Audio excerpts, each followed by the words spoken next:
So I had been invited to a Seder. I'm not Jewish, but a lot of my friends are. And at this Seder, there's this dish that they serve because you've been eating matzah. It's basically like all like stone fruits. It's stewed stone fruits like peaches and apricots and plums and all this stuff. And it was really tasty, and I had like maybe 2.5 helpings of it. And no one really mentioned to me that it's basically a laxative. So I had like 2 or 3 helpings of laxative. So we finished the meal, everything is fine. Like we leave this Seder and I feel like $100. And so my wife and I walk to the train station. And as we get there, that's when the downshift happens. It's sort of like, everything just kind of sits a little bit lower and you realize, oh, a movement is upon me. So we get down to the platform and I'm sitting and I'm like, it should be fine.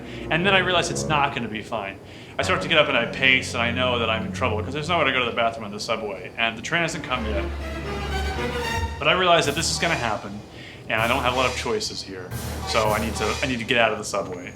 So we get up and I'm pacing, I'm frantic, like a dog trying to find the right place to go. And my wife's like, why don't you go over there? There's like construction barriers, why don't you go behind that? Or why don't you go, over in this bush or whatever? And nothing seems like an appropriate option. Because I still think in the back of my mind, like there's a bathroom somewhere around here.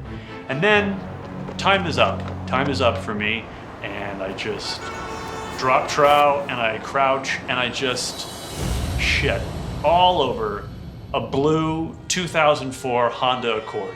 It was like liquid rust. It was just like shrapnel. I peppered the bumper. Kind of a thing. And I wasn't close to the bumper. That's the amazing thing. I was a good 2 feet from the bumper. But the projectile shrapnel just destruction went so far that it hit the car. There was so much volume and explosiveness. And my wife, meanwhile, she's across the street watching this whole thing, just destroying this poor person's bumper. So I pull up, I'm completely humiliated, and we can't take the train because I smell terrible. So we get in a cab and we roll the windows all the way down because I smell like poo. And in my mind, I'm thinking she's gonna want to divorce me, and if she does, that's okay, because I don't know that I would stay married to me after what she just saw. That's when you really question life, when you've just as a 29-year-old just shit your pants. That's when you really start to put things into perspective. The thing that I've learned about shitting your pants is that you have to tell the story. You can't keep it a secret because then it holds power over you and then you feel terrible about yourself. A lot of people have shit their pants. It happens a lot. It happens a lot in New York because there's nowhere to go to the restroom because you just, if you're like me, Barnes & Noble, Starbucks. Everywhere in the city, wherever I am, I know where my bathroom is. I've had to map it out. That's the condition of just being me.